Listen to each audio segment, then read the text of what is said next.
The Night Train at Deoli by Ruskin Bond. Read by Dev J. Haldar. For D, thanks for the memory. The Woman on Platform 8. It was my second year at boarding school, and I was sitting on platform number 8 at Ambala station waiting for the northern-bound train. I think I was about 12 at the time. My parents considered me old enough to travel alone, and I had arrived by bus at Ambala early in the evening. Now there was a wait till midnight before my train arrived. Most of the time I had been pacing up and down the platform, browsing at the bookstall or feeding broken biscuits to stray dogs. Trains came and went, and the platform would be quiet for a while, and then, when a train arrived, it would be an inferno of heaving, shouting, agitated human bodies. As the carriage doors opened, a tide of people would sweep down upon the nervous little ticket collector at the gate, and every time this happened, I would be caught in the rush and swept outside the station. Now tired of this game and of ambling about the platform, I sat down on my suitcase and gazed dismally across the railway tracks. Trolleys rolled past me, and I was conscious of the cries of various vendors. The men who sold curds and lemon, the sweetmeat seller, the newspaper boy. But I had lost interest in all that went on along the busy platform and continued to stare across the railway tracks, feeling bored and a little lonely. "Are you all alone, my son?" asked a soft voice close behind me. I looked up and saw a woman standing near me. She was leaning over, and I saw a pale face and dark, kind eyes. She wore no jewels and was dressed very simply in a white sari. "Yes, I am going to school," I said, and stood up respectfully.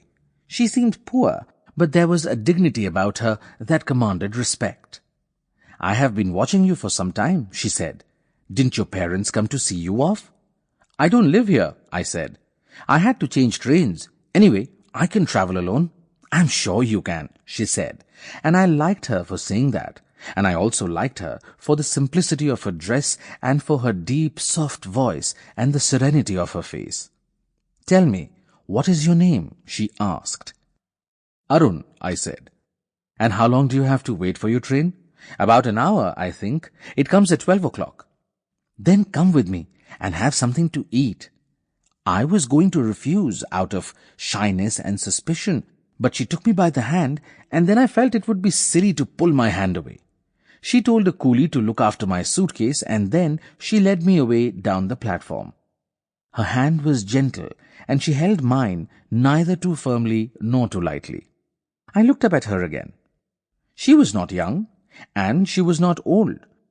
She must have been over 30, but had she been 50, I think she would have looked much the same. She took me into the station dining room, ordered tea and samosas and jalebis, and at once I began to thaw and take a new interest in this kind woman. The strange encounter had little effect on my appetite. I was a hungry schoolboy, and I ate as much as I could in as polite a manner as possible. She took obvious pleasure in watching me eat, and I think it was the food that strengthened the bond between us and cemented our friendship. For under the influence of the tea and sweets, I began to talk quite freely and told her about my school, my friends, my likes and dislikes. She questioned me quietly from time to time, but preferred listening. She drew me out very well, and I had soon forgotten that we were strangers. But she did not ask me about my family or where I lived, and I did not ask her where she lived. I accepted her for what she had been to me.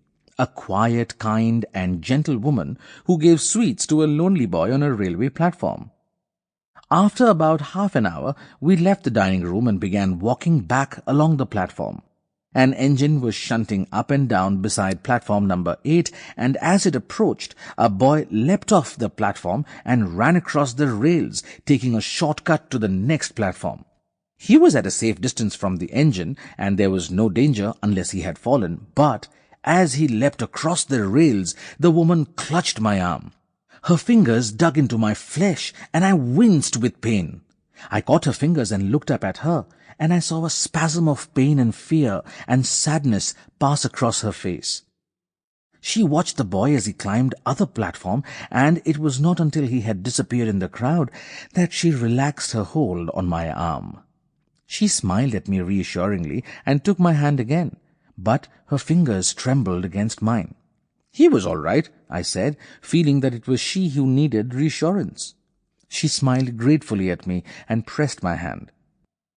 We walked together in silence until we reached the place where I had left my suitcase. One of my schoolfellows, Satish, a boy of about my age, had turned up with his mother. "Hello, Arun," he called. "The train's coming in late, as usual. Did you know we have a new headmaster this year?" We shook hands, and then he turned to his mother and said, "This is Arun, mother. He is one of my friends and the best bowler in the class." "I'm glad to know that," said his mother, a large, imposing woman who wore spectacles. She looked at the woman who held my hand and said, "And I suppose you're Arun's mother?" I opened my mouth to make some explanation, but before I could say anything, the woman replied, "Yes, I am Arun's mother." I was unable to speak a word. I looked quietly up at the woman, but she did not appear to be at all embarrassed, and was smiling at Satish's mother. Satish's mother said, "It's such a nuisance having to wait for the train right in the middle of the night. But one can't let the child wait here alone. Anything can happen to a boy at a big station like this. There are so many suspicious characters hanging about. These days, one has to be very careful of strangers." "Arun can travel alone, though," said the woman beside me, and somehow I felt grateful to her for saying that. I had already forgiven her for lying, and besides, I had taken an instinctive dislike to Satish's mother.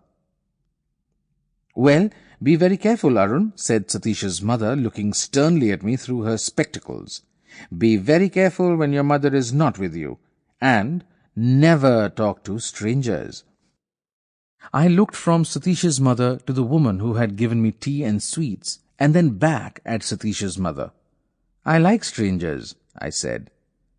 Satish's mother definitely staggered a little, as obviously she was not used to being contradicted by small boys. "There you are, you see? If you don't watch over them at all time, they'll walk straight into trouble. Anyways, listen to what your mother tells you," she said, wagging a fat little finger at me. "And never talk to strangers." I glared resentfully at her and moved closer to the woman who had befriended me. Satish was standing behind his mother, grinning at me and delighting in my clash with his mother. Apparently, he was on my side. The station bell clanged, and the people who had till now been squatting resignedly on the platform began bustling about. "Here it comes!" shouted Satish as the engine whistle shrieked and the front lights played over the rails. The train moved slowly into the station, the engine hissing and sending out waves of steam. As it came to a stop, Satish jumped on the footboard of a lighted compartment and shouted, "Come on, Arun, this one's empty!" And I picked up my suitcase and made a dash for the open door. We placed ourselves at the open windows, and the two women stood outside on the platform talking to us. Satish's mother did most of the talking. "Now, don't jump on and off moving trains as you did just now," she said. "And don't stick your heads out of the windows. And don't eat any rubbish on the way." She allowed me to share the benefit of her advice, as she probably didn't think my mother a very capable person. She handed Satish a bag of fruit, a cricket bat, and a big box of chocolates, and told him to share the food with me.